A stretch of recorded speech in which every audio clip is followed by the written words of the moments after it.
Good afternoon, everyone. Welcome to yet another session at the Digital ID Symposium powered by Kohler. Today, we have four amazing creatives with us: Bruno Chenesseau, Richard Hooten, Zaki, Shaikh, and Iram Sultan. Bruno started his career with designing outdoor furniture for Alibert Company and then moved to agencies in Paris as interior designer, art director, and industrial designer. He now leads as the studio director, kitchen and bath, EMEA for Kohler & Co. Rotterdam based Richard Hooten is one of the most influential and successful Dutch designers today. He's well known for his conceptual and playful designs. A true innovator, he has established himself as one of the leading international figures in the field of architecture, design, and products. Today, he believes in continuously pushing the boundaries of design, and his works are exhibited at some of the best art galleries in the world. Prior to founding Parithan Architects, Zaki Sheikh worked at India's leading firm Talati and Pantaki. It was his affinity and desire for establishing a boutique company which has the highest international levels of designing talent and also at the same time has high proficiency and attention to detailing. His portfolio includes luxury residential homes, retail, and corporate offices.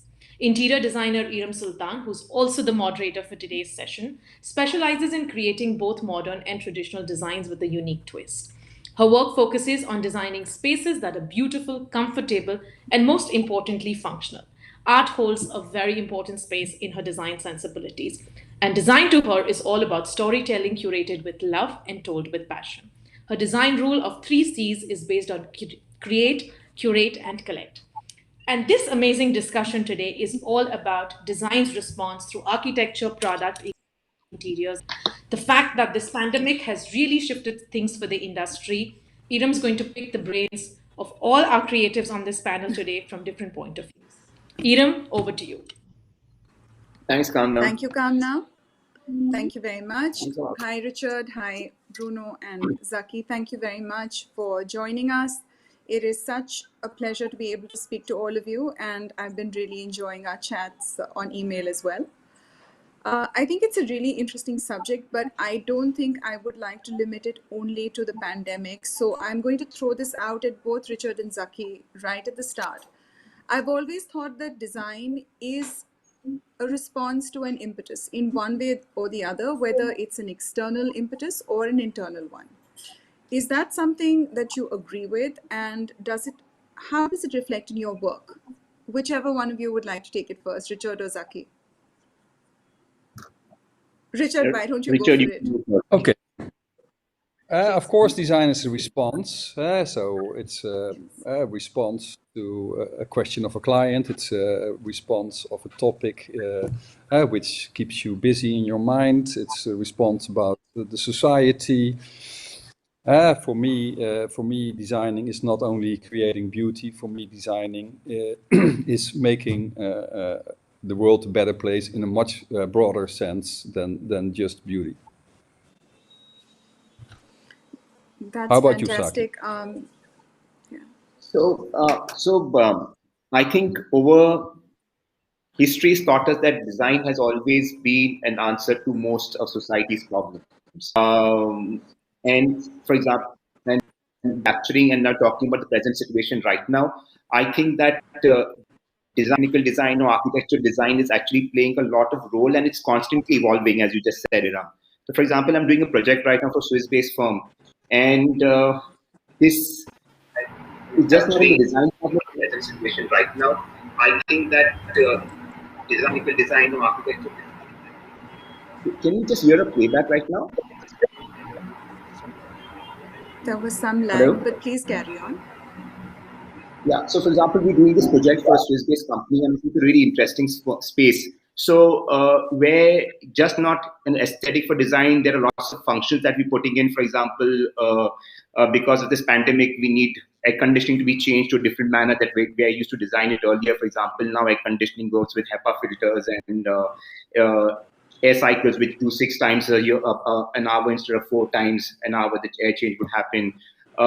Like that, there are hundreds of things that we can discuss. But yes, I completely agree with Richard that design, and both in design aesthetics and functionality and service, will constantly be evolving and going through as you just mentioned.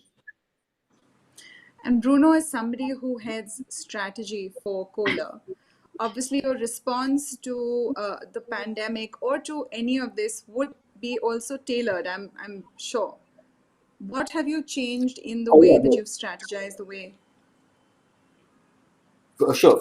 First of all, is the way that people are shopping. I mean, when shopping, talking or searching for decoration, they spend most of the time seeking first on websites and all that, trying to find inspiration there. So, I mean, when we are launching product or when we want to display something, finally, the very first showroom is the websites or the internet, because that's the very first thing that you can see, and that's very easy to get in particular when all the shops are closed down. So if you want to attract people and to make them understand everything we are designing, or the interest of the product we are defining, need to be really doing storytelling on our product, having a lot of focus on the different aspect of the project, eventually embed the bathroom, if we talk about the bathroom, to make sure it's not a product, but really a complete solution that we are bringing. Risha was talking about bringing answers. That's exactly the point. And how can we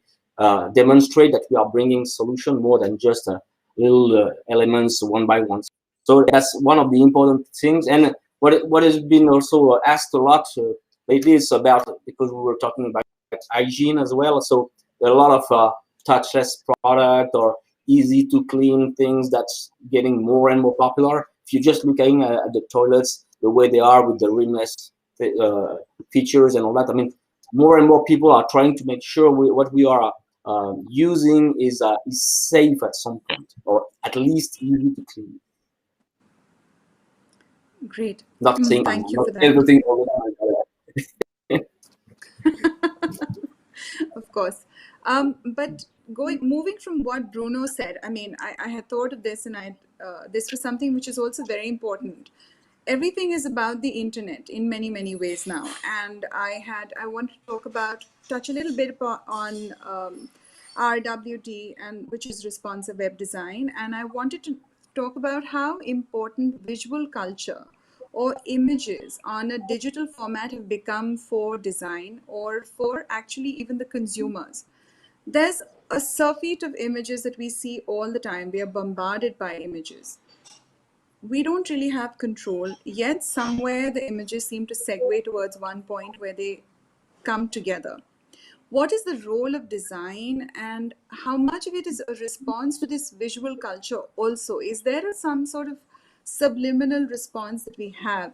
And how important is it to look at it from that digital aspect today? Again, gentlemen, whoever would like to answer. Zaki, would you like to take this first? So, Iram, I'll answer this in two parts first. The first part is that I think I'm an optimist, so I think that this disease is going to be behind us very soon. And I think in the next 6 to 8 months, we will all be wanting to go out. Nobody wants to be sitting in their apartments or their homes. But we will learn some very good lessons out of it. The lessons being that, as Bruno was mentioning, that people will curate things to be sold over the internet for products in our business. That will be the first line of sales, etc. But I believe that we are social beings, right? So we would like to be out there, go see things physically, have a human interaction. And we would have so much more fun if we are doing this face-to-face otherwise over the internet. So I think there will be some great takings and learnings from this part, yes. But I think, for example, all these things that have come together, like Instagram or Pinterest or social media, which is being used for advertising, there's a lot of things that there's an advantage. For example, like work or Richard's work sitting in India and understanding there is something happening new in the design world, and then use my own thought process and my own understanding of seeing and filtering through the noise and figuring out what of Richard's work or Bruno's work that I like, and or anybody else's. So there is going to be a lot of and I think as time goes by, there'll be more and more and more bombardment of images around there. But it depends upon each one of us to think that it's good for us or bad for us. So the jury is out for you. You haven't decided yet. You don't know which way. No, I'm completely sure about this. As I said, that I'm a very optimistic person. I just think that we will all go back. Sorry. Sorry? No, I meant that you're not sure whether it's good for us or bad for us. That's what I was asking you. I mean, No, bad's a harsh word. it depends upon each and every one of us. For example, somebody might be more influenced by what things they just see on the internet. Somebody might say that, hey, I like to design things the way I think fit, and I don't want to be enamored. For example, I refuse clients to share images with me of what they like, because I think that doesn't really make sense to me, because you are trying to dictate what your design analogy should be, because what you are looking at might not fit into the space that you have actually. That's my job to figure out what works for you and what doesn't work for you. So, but at the same time, I also believe that technology helps. For example, I make them a 3D, I make them a visual presentation of an actual image, how the project is going to look. For example, for certain large clients, we would bring a VR presentation. So I think that technology helps, and this bombardment of images helps in certain places, but it depends upon us that it's for each one of us to figure out how helpful it is to each and every one of us. For example, I think it worked very well for Bruno, because the more images he puts out there, the better storytelling he does. And the same thing for Richard. The more sales he can have, the more different kind of clients they will attract. So we all wear different hats, right? In the same industry, but we all wear different hats. So Yeah, but interestingly, you say you are this. right. You're right. I think that at the end, what's important is also to experience things, because it's always good to look at through a screen, what to see, compare, but having a real experience with the product, with the environment, with the space, and all that makes a total difference. And that's where you can actually have a real evaluation of everything. So it cannot change. Even you got the virtual, the remote things, okay, that help you a lot of things. But experiencing for real, face to face, the product and the different functions is something different. So My sorry, question. I'll go back again. I'll just go back again. Sorry. So Iram and Bruno, the actual thing is that at the end, when people are forgetting that we actually are going to experience the products which we've bought online or been seen from the internet, we're actually going to touch it. We're going to feel it. We're going to open the tap. We're going to look at Richard's products, see the beauty of them, look around it on 360 degrees, feel the texturing, feel the look of it, right? Which the internet doesn't really help us to. It's a good tool, but it's not the matrix. It's a good thing. It's helpful. It's a nice tool. It's helpful, but it's not the end all out, because what Richard designs or what Bruno designs are actually physical things that need to be experienced. What I design is a space that needs to be felt or used. It's just the internet or bombardment of images is not really going to be the end all and answer all of everything else. No, my question it's a little different. What I want to ask is, there is such a surfeit of images that do you think there is somewhere a response to that? There is a constant flow of imagery at us. When you're designing, Zaki, you're clear, you're not influenced. But Richard, my question to you is that when you look at all these images around you, do you think you're affected, or do you think your design response changes because of what you see around you? The advent of digital media? I hope not, but I'm afraid yes. So I hope because I would like to be affected by books I read. I like to be affected by the people I talk with. That is more important than images. Of course, internet is a convenient way to search for something, but at the same time, it's very superficial. We know that all these images, a lot of these images are fake. It's not like real. It's not only the supermodels who have a lot of makeup, it's also the interior which has a lot of makeup, and it's not linked to the real world. Look at your background, look at Bruno's background. That is the real world. And if you look at Instagram, then you see a different world, a superficial, fake, photoshopped world, the deep fake, and you name it. So I want to be inspired in the real world, and I want to be connected by stories and by people. If I learned something from this whole crisis, it's that I need to hug people. I need to be in touch with people, and the whole internet is a convenient tool, but it's also a barrier between me and the rest of the world. Fantastic. Well said. And interestingly, Bruno, for you, this would be a great way to look at strategy, because if you are able to see what is really current and where people are gravitating, does that affect the way you look at strategy? Would you change your particular method of marketing, or would you look at maybe a product development in a different way because you know visually the direction is currently popular? I would say yes and no. In reality, I hope that those pandemic will not change that much the way we used to live. I mean, for some reason, yes. If we talk sustainability and all that, okay. I'm not discussing on that, but it's just, you know, I would love to come back tomorrow and go in the street in Paris and having a red wine, a glass of red wine in the deck. Sincerely, if somebody say that to me, I go there right away. But there's for sure we take, yeah. Okay, deal.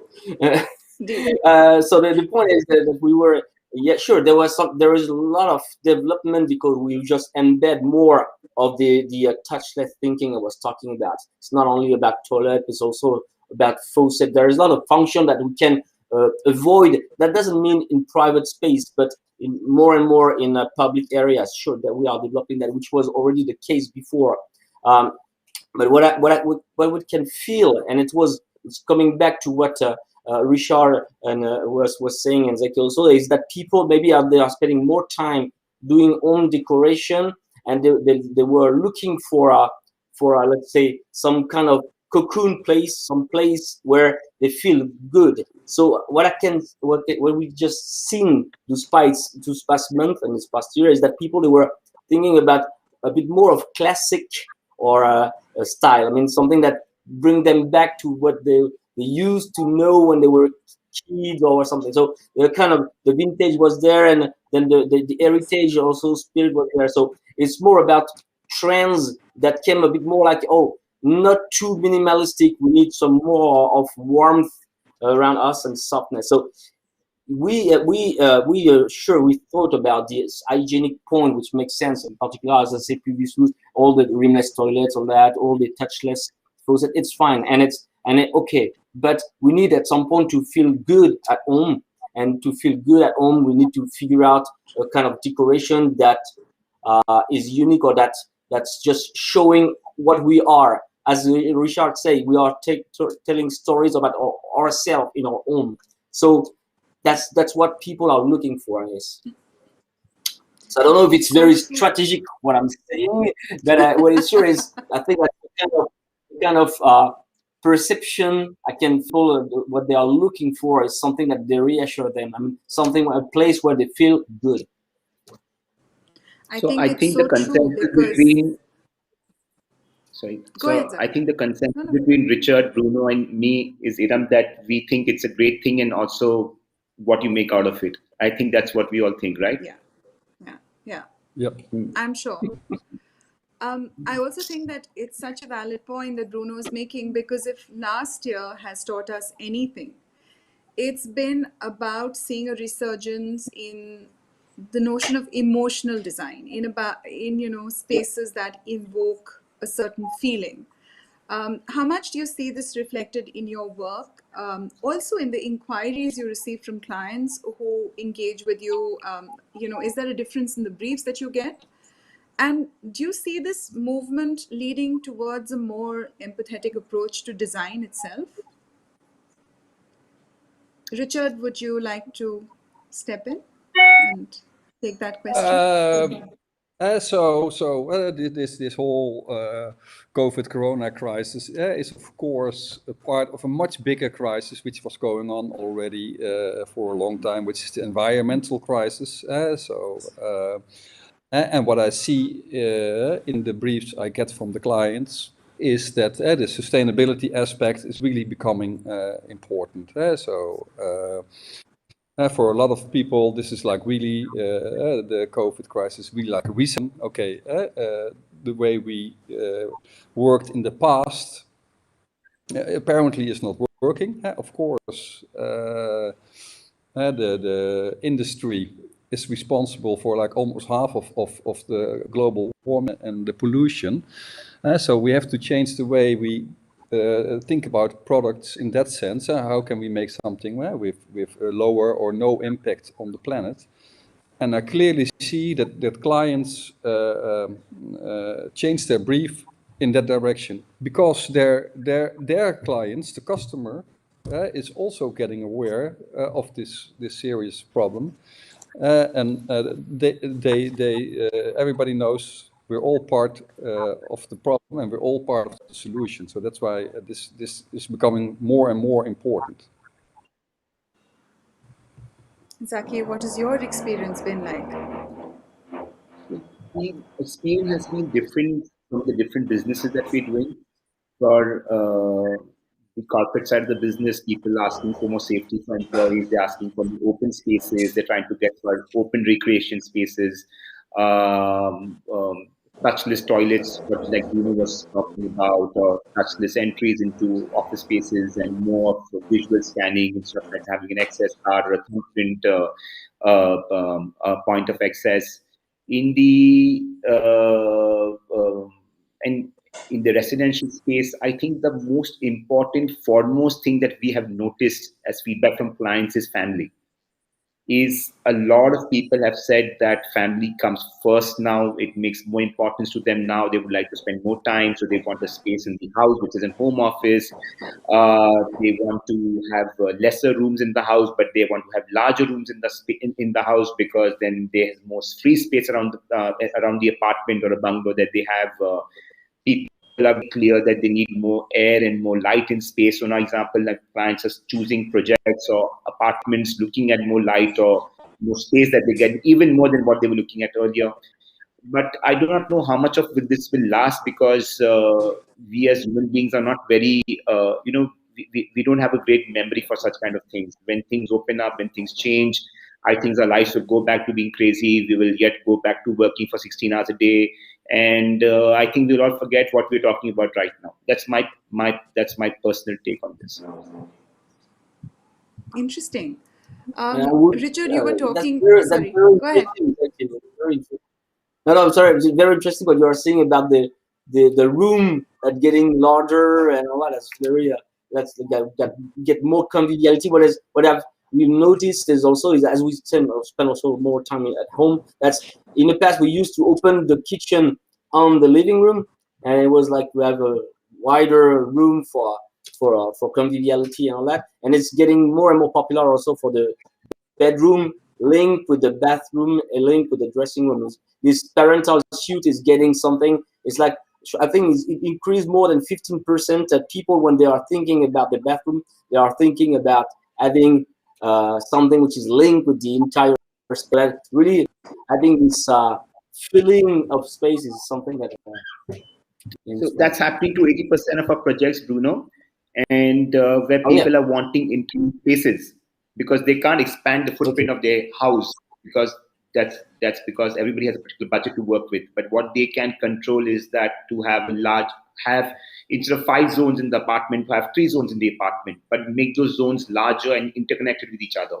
So I think that's a huge paradigm shift to what people could do, but I do not know how long will this last. Okay. I can 2 see the years later, we optimism might be didn't last on this one.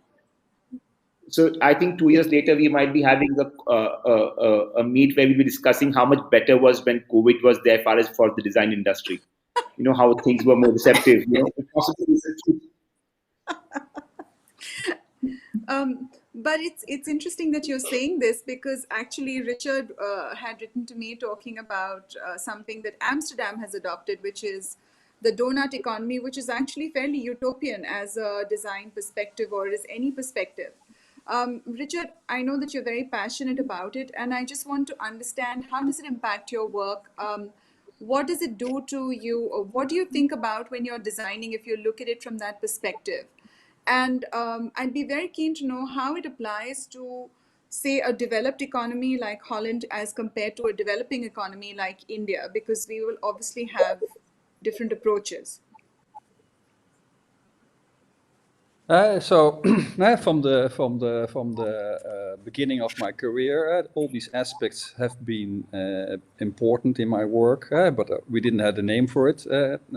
As you might know, I became famous overnight in 1993 when, with a bunch of young designers, we went to Milan. We called ourselves Droog Design, Droog, and yes. we made a presentation. And it all of a sudden there was, it was before the internet. That's also important aspect. There was no internet. There were no mobile phones. There was everything was analog. And then there are these young designers, these crazy young designers from Holland, came to Milan and they showed work which was not about form. It was about overconsumption, recycling, very people focused. People were in the center of the design.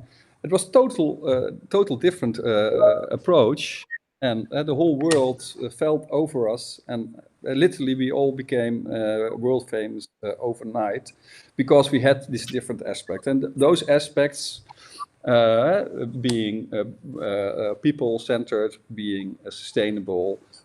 Is now very, very important in design. There are a lot of issues the world is facing. It seems there are more and more every day.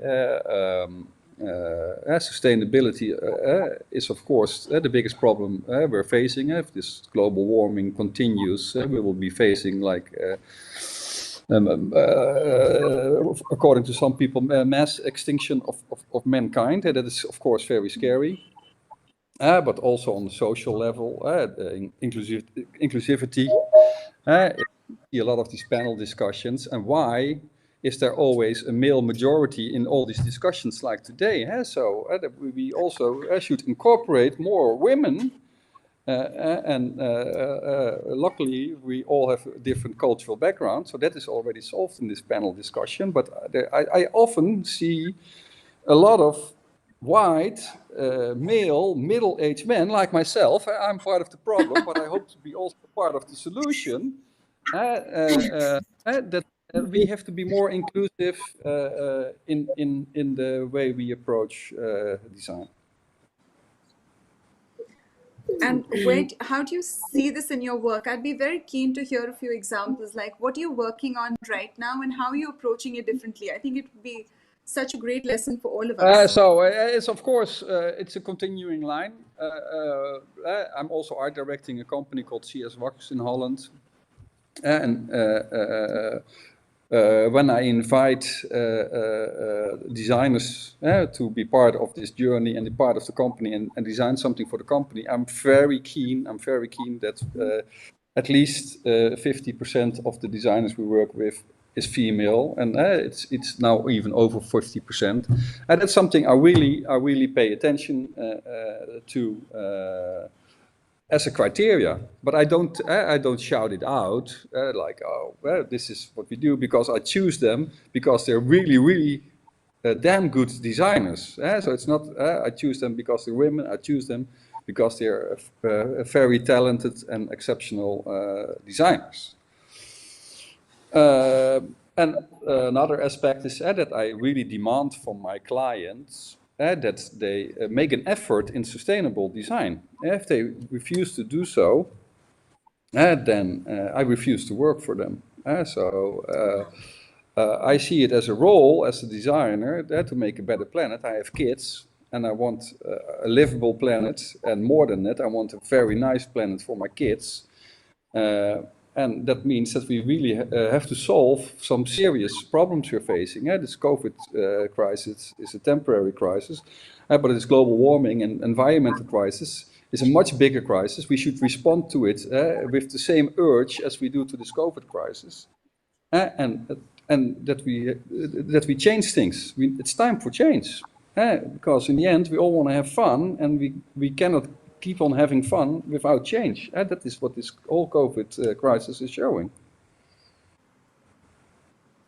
Well said. Is that an answer to your Zaki, question? No, it does. It does. Actually, it does.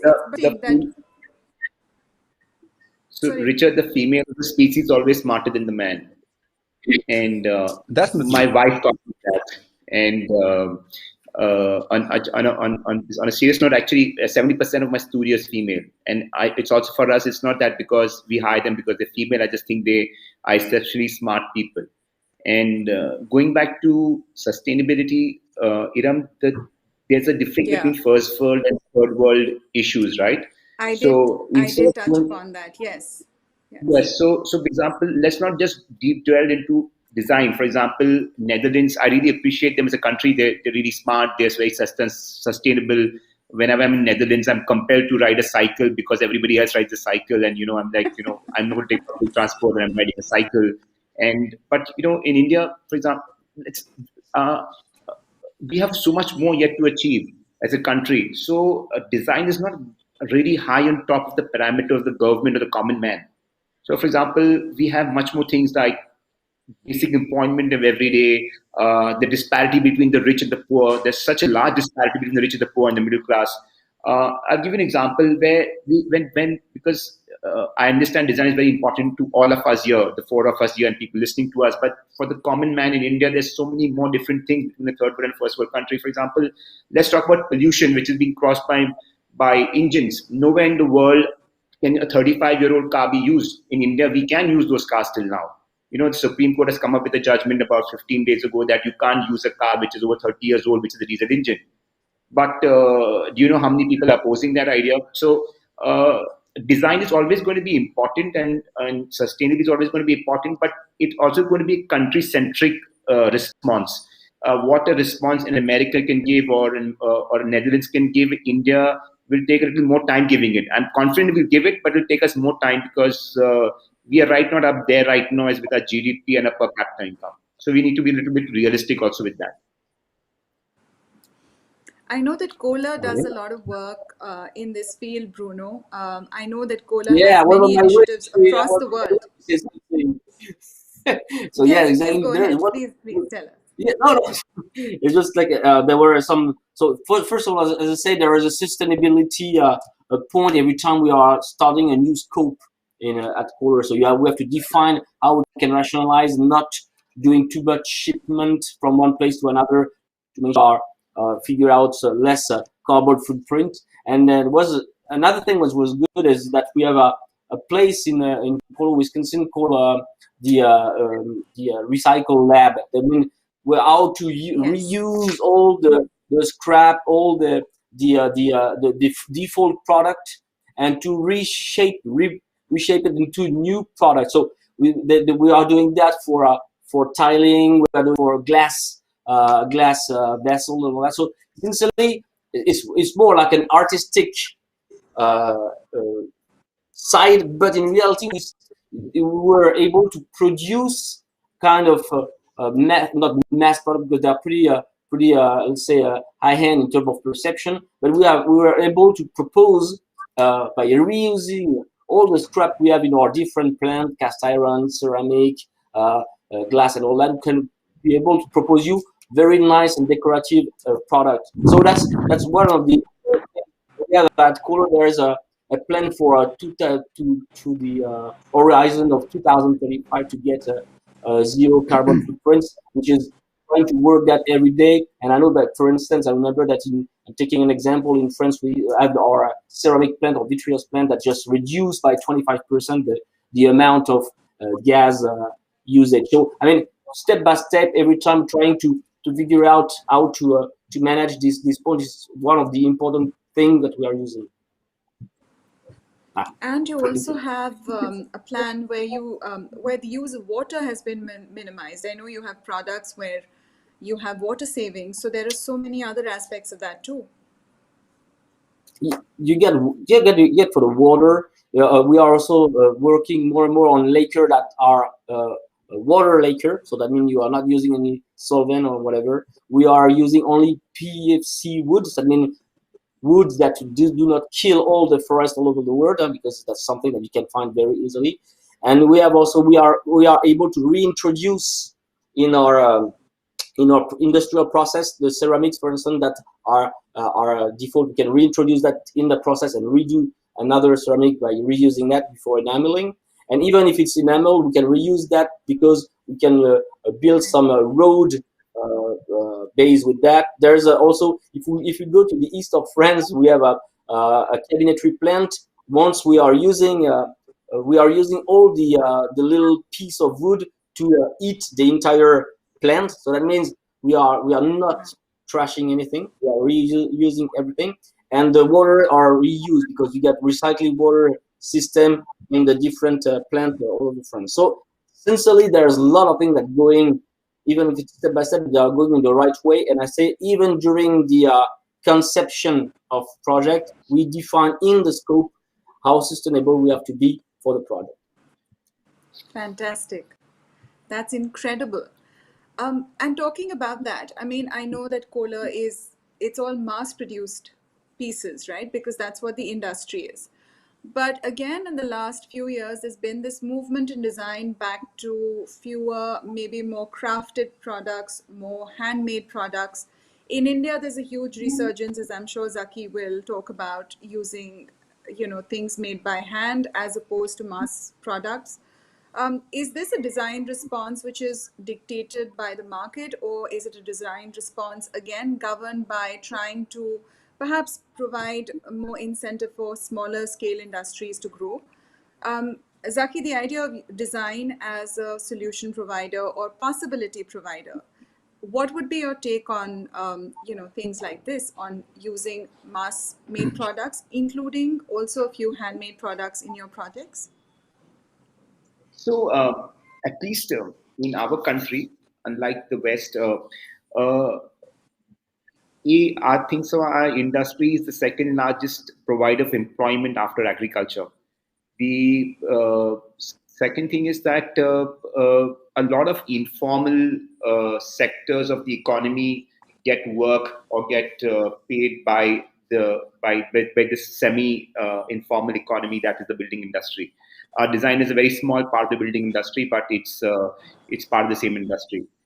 So on all our projects, be it small scale project or large scale project or low budget projects or high budget projects, as you're aware, Iram, that a lot of work happens locally on site, which local people get work. For example, be a carpentry contractor or a mason or a electrical vendor. So they're local people. They're doing local skill set work. There are people who do marble flooring and do marble inlays, which is very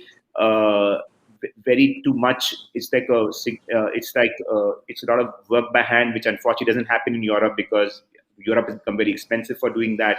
So a lot of work does happen in our country, which gives a lot of work to our to workers, to the smaller communities that work around for our industry. Yes, but at the same time, all our projects also have things from Europe, which will have large pieces from large brands across the world. So I think it's just a box, or it's a mixture of a lot of things put together that form a project for us.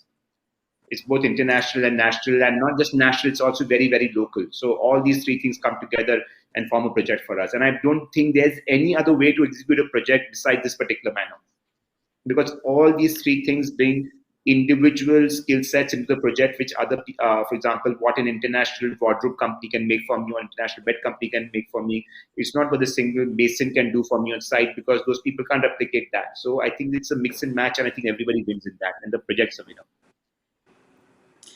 Richard, do you explore any handcrafted products in your design practice currently, or is there a movement to looking at handmade? Is that something which is also happening in the West as a design response? Is this part of the design movement?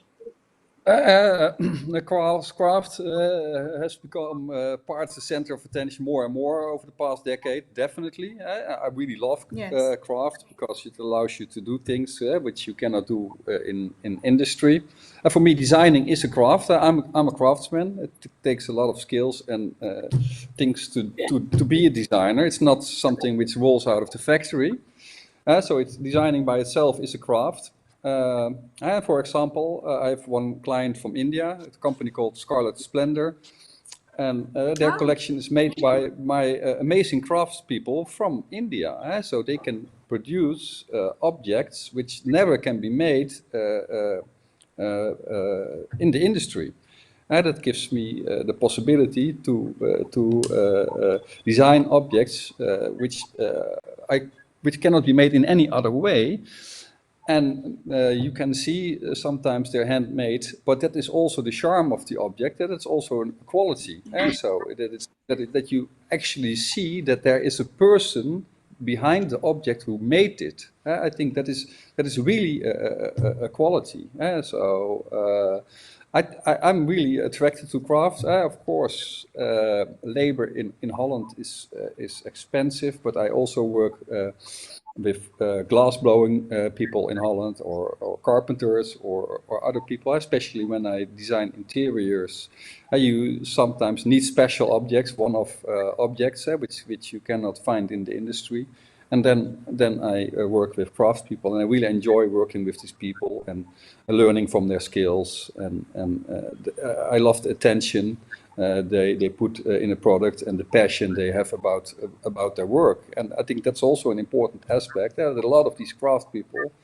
They are very passionate about what they do, and they really get fulfillment in making these objects, which is of course very satisfying, because at the end of the day, you can see something you made, and I think that is really a quality.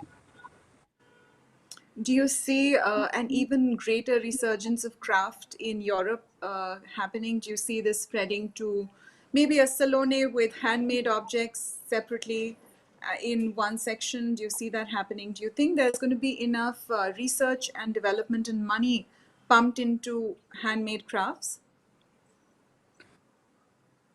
Of course. The thing is that it's expensive crafted objects. But for example, Scarlett Splendor, who I mentioned just before, all their items are handcrafted by the finest craft people from India. They show it in Milan, but they don't mention it. They say, they mention the designer, me and some other designers, but they also should mention that it's handmade, because I think that is a quality. But there's no separation in this, and it's all, in the end, it's all design. What you see with young people, young designers, a lot of them start to make their own design, so they become designer manufacturer at the same time. They produce their own items, often by hand or with some small tools they made themselves, or small machines they made themselves. And that is an interesting movement, that you get young people starting their own company, not only designing, also making, selling it local, which is also a quality. You don't have to go to Milan. So the world is bigger than the salone in Milan. That's what we also learned during this pandemic. Nobody could travel. All the fairs didn't go through. They were all postponed to who knows when. The fairs are losing their importance, because we found out we don't have to go to Milan every year anymore. There are other ways to reach an audience, like the internet we mentioned before. Yes. Well, the world became kind of smaller somehow instead of becoming wider, because the internet connected us all in many, many ways. But what made me think of this, Bruno, was actually your conversation about vintage, the resurgence of vintage, which we've been seeing. There'll be pieces that will always remain classic, the good classic design, whether it's vintage or any period, that like a mid-century modern piece. I know that Kohler produces obviously mass-produced objects, but you have a huge research department, and you have a range which is your artisanal range, which is your basically developed by hand range, which is my favorite, by the way. It's my favorite range. And is there something new happening there as a design response? So you're talking about artist edition and all those vessels with a hand. Yes. And painted. Yeah. I think sincerely that's one of the most interesting thing what we are doing currently, because we are defining. It used to be really a U.S. centered activity, and done by the artist edition locally in Wisconsin. But more and more we are putting those know-how in the different region of the world where we are localized. So there were some Asian artist edition defined for that, and really linked with the cultural things. And then we did the same in India. We are just on the way to to launch some ceramics and some Pila, for instance. We have all those different hand drawing and paintings. So we have a different style coming from India. Sorry, I'm not super aware of all your style in India, but my guys were in India. They told me the different direction, very major cultural style in India, which are all amazing. Sincerely, I love all of them. I want one of each at my home, and we work with 5. Sincerely, they're great. I think we could open a gallery just showing these things. They are so beautiful. And we work with five artists, and sincerely, what they provided was great. The whole family was amazingly surprised. Everything was super well received, and we're gonna launch once each or every 2 years to complete this full collection. But and I engage you to go once we reopen all the showrooms and all the shop to go and seek that. Then after we can see on our website as Richard said. But I want to jump on what Richard just said for the craft, handcraft stuff, like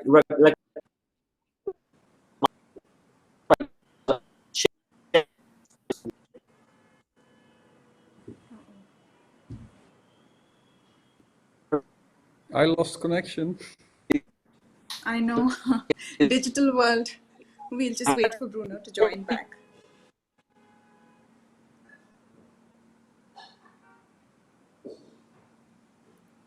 I'm moving. Yeah, you see me? Yes, Yeah, we can see you. you're back. Welcome back. I'm doing a tour. Okay. All right. So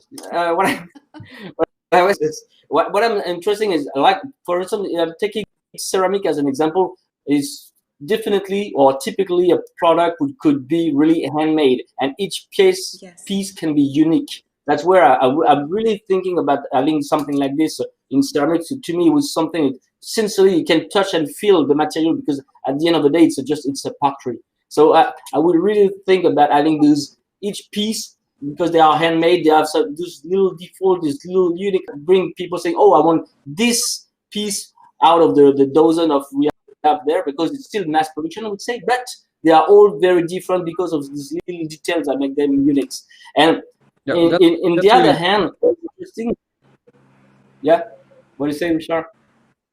I think that's really nice, because especially in ceramics, although it's mass produced in a factory, there's still a lot of hand labor involved always. So if you could manage to give this personal touch instead of this very clean aspect from a factory, and that the fact that so many people work on it becomes part of the object and of the design, I think that is really an added value to a product. And if we go to the modern way we are currently, I would say that the thing which is growing in terms of handcraft is like with the 3D printing. I feel like people through the 3D printings, they are plus or less recreate or redefine what could be tomorrow's handcraft at some point. Sure, because now we can use even ceramics in 3D printing. We can use steel. We can use textile, or we can use I think there's some wood. So it's not only about plastic, but I think we can create something which can be produced using a mold by 3D printing. So it's a kind of feeling what could be tomorrow the handcraft, and people could create their own piece at home. Such maybe it's a bit dreamy, but it was like kind of the way I've seen the handcraft for tomorrow. It's a very happy dream, Bruno. I think a lot of us would be very happy to be part of it. Right, Zaki? Absolutely. Yeah. So I'm going to add one last thing before we take questions from the audience. Design is an evolutionary process, and it's always been. I want to know how your design philosophy has evolved over the years that you've been part of the industry. And I also want to talk about if there was one thing that you had done in the past that you are super proud of and that you could look at again, would you do it differently, looking at where we are today, or would you remain where you are? Zaki, would you like to start with that? So if in the matter of full disclosure, I really have been proud of all the works that my studio has produced over the last 12 years. There's not a single thing that I would like to say that I would like to do over on. Yes, because of how technology changes, or for example, let's just say a simple thing like an LED light came in, which was not there 12 years ago. How ceilings got changed and how design dynamics change around that. Yes, if certain things I could redo in those projects, yes, I would like to use some of the newer technologies and try and put them into place. Like air conditioning sizes really shrank, right, from really large spaces to really small machines that happen. So again, ceiling sizes changed, etc. But beyond those superficial changes, no, I'm really happy with the kind of design that we put out because each design is for that person at that period of time. We don't like to follow trends or say that this is in the most the yuppiest design of the state right now, and we want to, try to be part of that bubble. So no, we are very happy with what we have done. I just think that if I could be afforded a do-over, or if my Photoshop skills were great, I would try and change those parts and more aesthetic or more in line to what today is. But otherwise, no, I don't want to. Fab. Richard, you've got such a diverse career. You design interiors, your products are in museums like MoMA, your designs are everywhere. You do both design of product and interiors. The same question goes to you. What would you do differently, if any? Like Zaki. Zaki would do nothing differently, but what about you? My company was established 30 years ago this year. I'm having a celebration. Many congratulations. Of course, when I started my company, I was this young, crazy punk with no idea about whole design industry.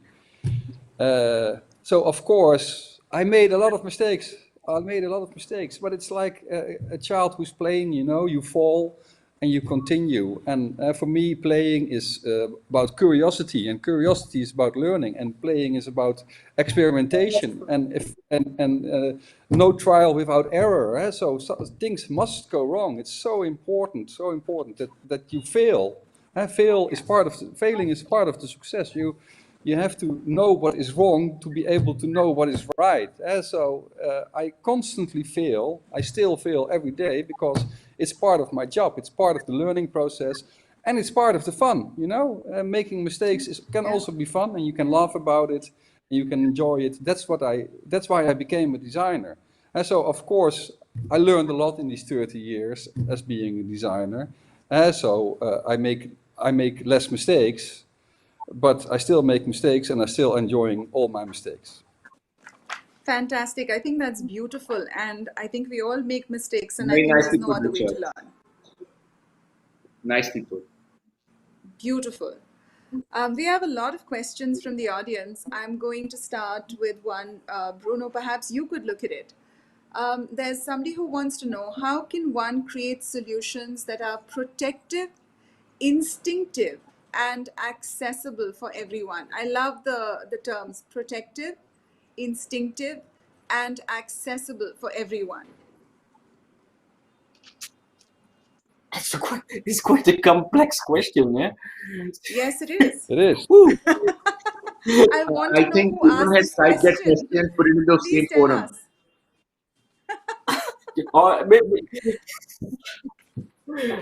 I think it's like you want the product to do everything is like very complex for sure. Protective into what you say? Can you repeat that? Protective, instinctive, so very responsive in some ways, and accessible for everyone. Okay. So the answer is what? Looking for a specific product that can that can answer all those questions, or is it how can we define the product that will answer all those questions? Because We could look at I think product, we could look at a design solution, or we could look at a way to approach design that creates solutions that are protective. So it's like what Richard talks about, and all of you talk about protective. Oh, okay, you're protective of the environment, you are eradicating discrimination, you are protective of sustainability, inclusion, instinctive design, which is emotional and accessible for everyone. Therefore, we go back to inclusivity. I mean, that's one way I would look at this question. I think it's a great question. There's no reason that a product cannot be protective, instinctive, and Yes. affordable or easy to get for Yes. everybody. I mean, there's a lot of things like this. I mean, sometimes there are very simple things like a pencil, or but I mean the process. And I think it would be good. I would go back to what Richard was saying, and even Zaki is that saying is just experiencing with people or sharing with people and learn from them. I mean, what is your behaviors, how you react, what are your needs or requirement, what is the environment you are living in, what is the country you are living in, I mean, or what kind of culture you compared to that. You can have something more dedicated, and the fact to produce at some point on mass, we can have also a kind of affordable price as well. I mean, one thing for me is I think is the same thing. So I start working as an industrial designer, or even when I start to learn at school, is that I want to create stuff that are too elitist, too unreachable. I mean, it was that I had some at the time. I had some interest of looking what people are able to produce and everybody can buy. I'm so proud when I see. And I go to somebody's places and I see that one of the faucets he's got in his bathroom is something that designed at a good price. Sincerely, that's to me that's the cool. I buy this faucet. Oh shit, that's me who designed that. Eh? Okay, and so I'm so happy, just glad to see that. I mean, if I open a magazine and I say, hey, this is something that people can access to very easily because they like it and because it's easy to actuate, and then the price is good. That's the only let's say honor I can get. Sincerely, that's really something that I like. So I guess yes, it's really in the process, the usage of it, where you want to use it, who's going to use it. So that's Right. really to Context. define the product that you will be able to answer all those questions that are complex at first glance, but finally by studying and having the good thinking about that, there's no reason we cannot get it. Thank you, Bruno. That's such But a and then I have answer. no regret in what I was doing in the past. Okay, I'm like Zaki. I have no regret of what I did in the past. Okay. Okay, but there are many questions. So there's another question, Richard. While designing a product for a new category, do you tend to follow the trend or keep your design aesthetic similar to your philosophy? I believe in the introduction I was called an influential designer. That means that I influence people. So I made Yes. a lot of trends in the past, and I'm not so much interested in following trends. For me, trends are sort of the mildest form of copying. And I did a lot of research also in China about copying, and trends is about copying. Of course, it's the mildest form of copying, but in a way, it's copying. I don't copy. I think a lot. For me, designing is playing and at the same time an intellectual exercise, and I come up with the best answer in a certain context. And so trends are not part of my daily practice. Thank you. We have another question for you, but in the meantime, I have a question for Zaki. The pandemic has had an impact on the design industry. Can you tell us about one change that you see that is here to stay? As I said earlier, that we will have discussion that I think certain things that we're doing on the internet now will be here to stay. For example, online meetings that we do will be here to stay. We'll yet be doing a lot of physical stuff, but we'll yet be doing a lot of online things like looking at materials that what Bruno was talking about, like how companies are making it into a way where we will be looking at materials, choosing materials. For example, let's say we're choosing 80% of our materials physically before the pandemic, and now we'll probably be choosing 50% of our materials online and 50% in the real world. So those are going to be the positive aspects of what this pandemic will teach us. It will teach us to be more collaborative. For example, I can be working with Richard and Bruno in a different continent. They are at least in the same continent, so we will be able to be more proactive. We'll be able to be doing a lot of sharing work. Yes, those things will be an advantage which we will carry forward and say, hey, we've learned from this and we go forward. Yes, that will happen. But so I think that would be a great thing to go and take from this pandemic to go forward. Thank you. I have a very interesting question from Ekta Parekh for Richard, and then a question from Shantanu Garg for Bruno. So Ekta would like to ask you, Richard, given that you have a studio that traverses seamlessly between interior spaces and product design, do you have a preference of scale that you enjoy working with? For me, designing is a thinking process, and for each scale I work on, the process is actually the same. So the smallest thing I designed was a stamp for the Dutch Post, 2 by 3 centimeters, which was very complex to design and a very difficult task. The biggest thing I designed was a 200,000 square meter shopping mall in Seoul, in South Korea.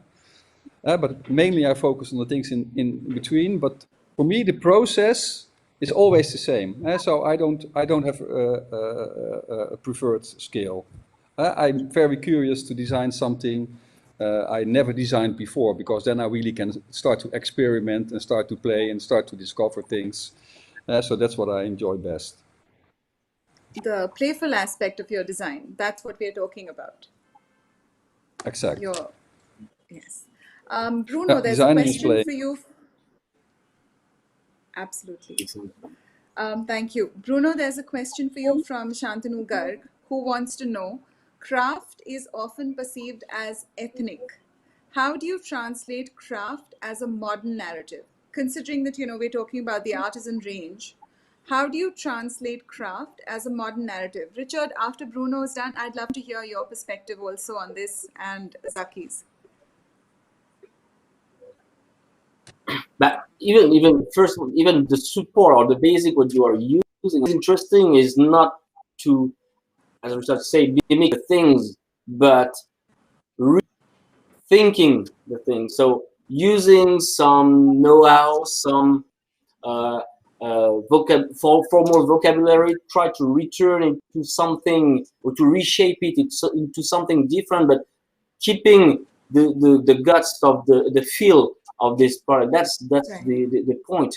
Not trying to redo. I mean, it's not by redoing a candle that I'm going to invent the bulb lamp. So creating, using all the know-how, all the let's say the heritage, and trying to reshape that. That's exactly what we want to do, and I think that's what makes sense. So nothing is really always the same until you are doing Me Too product. But maybe you don't know, but even in our job description at Color, we are not able, or we are not allowed to do Me Too product. It's written in my job description. So well, yeah, the thing is to rethink something by taking all the legacy that we have and reshape it. That's exactly the way we want to do it. Zaki, would you like to step in, and then maybe Richard could answer that as well, because he works with Scarlet Splendor, and that would be interesting. But what do you think? Between two great product designers, so I think they have far more experience on this side. To answer Shantanu's question, I think that a modern take on things, for example, Shantanu is really creative as far as the Indian. I think he's the epitome of taking Indian art design to a modern language. And so I think what he's doing and other people like him are doing, I think this is very good, because they're trying to use something which is for heritage and trying to make it into a modern appeal. Because what's happening these days, unfortunately, not Richard or not Bruno, but unfortunately most of the world is following a trend-based design. So it's very important to stand out there and say, I'm different. I'm doing things differently. I enjoy my roots. I'm proud of my roots. I'm bringing a modern touch to something which has been seen for 200 years, but has not been really used in the business of architecture, or interiors, or as products. So I think it is absolutely doable. It's difficult because not many people appreciate that, because the market is so repetitive, and what is constantly bombarded to us as form as images on the internet or trend-based design is what unfortunately sells at that particular moment. But I think the really, if you call yourself an artist, and if you really call yourself someone who's really wants to be doing the mental exercise to make great design every day, I think this is something that has no boundaries, and it can be limitless. Thank you, Zaki. Richard, you work with Scarlet Splendor, and you just spoke about the fact that your beautiful designs are handcrafted in India. It's interesting because your designs are created in the West, handcrafted here. And Shantanu's question was about craft often being perceived as ethnic or contextually local. You're already translating it into a modern narrative. I would love some insights into the process and what the conversation is between you and Ashish and Suman when you start the process.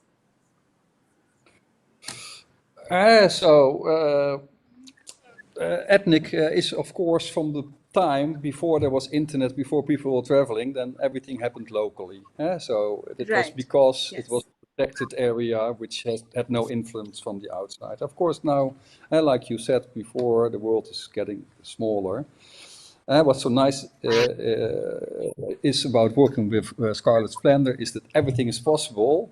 And they have this amazing network of these finest craft people in India who are very skilled.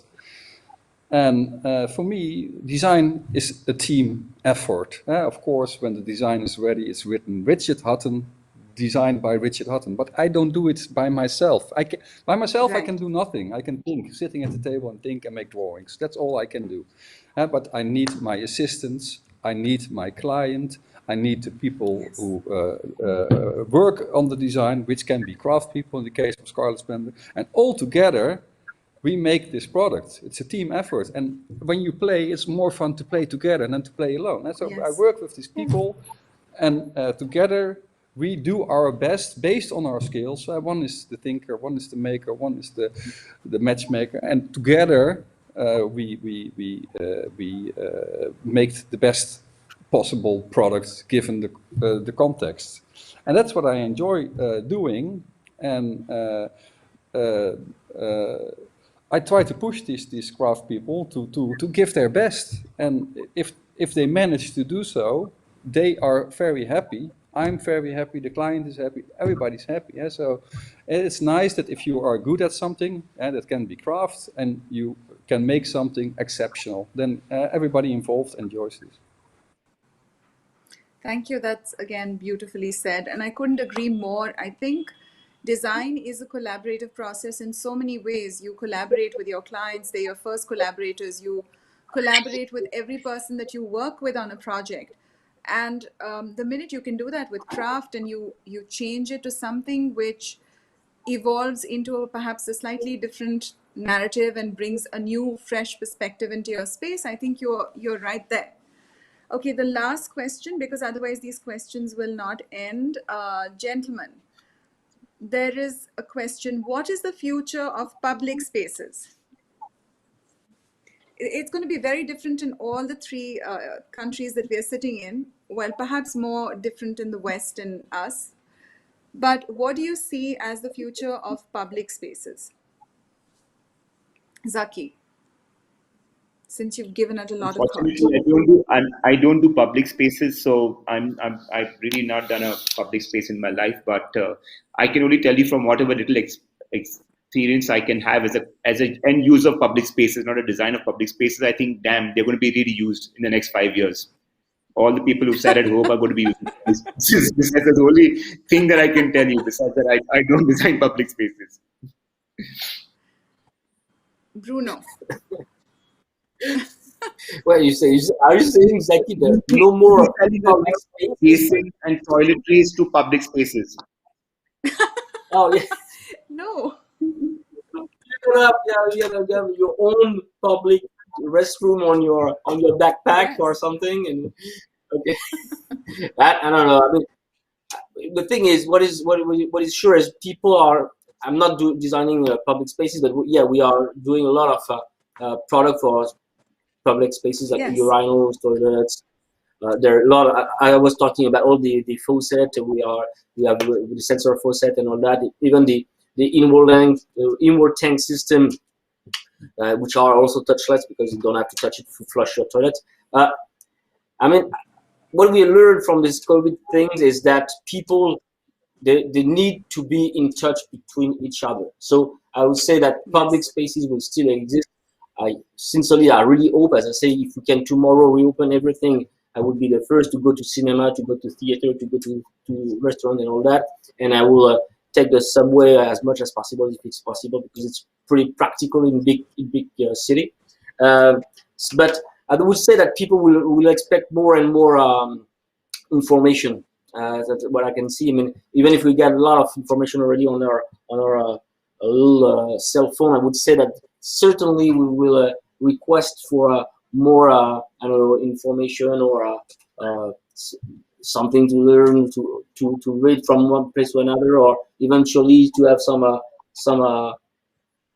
proposal. I don't know exactly, but I would say that the interactivity is getting so important in everybody's day life that certainly they will request for more. So if we look at Japan or country like this where they are quite advanced on this kind of elements, when they go to a certain shop, they can eventually see themselves dressed without taking off their clothes, and they will there's some kind of video telling us which kind of makeup they should use. Or okay, I'm not saying that everything is cool in what I'm saying, but I would say that that's something, and it's true with Instagram and all the filter and all people. They like to play with themselves. People like to play with themselves. The young generation are doing like this. So I would say, I don't know if it's for good or not or for bad, but I would say that the interaction with the public space would be more and more important. When I mean interaction, I mean not just touching or sitting in the place, but just having a lot of elements coming to you.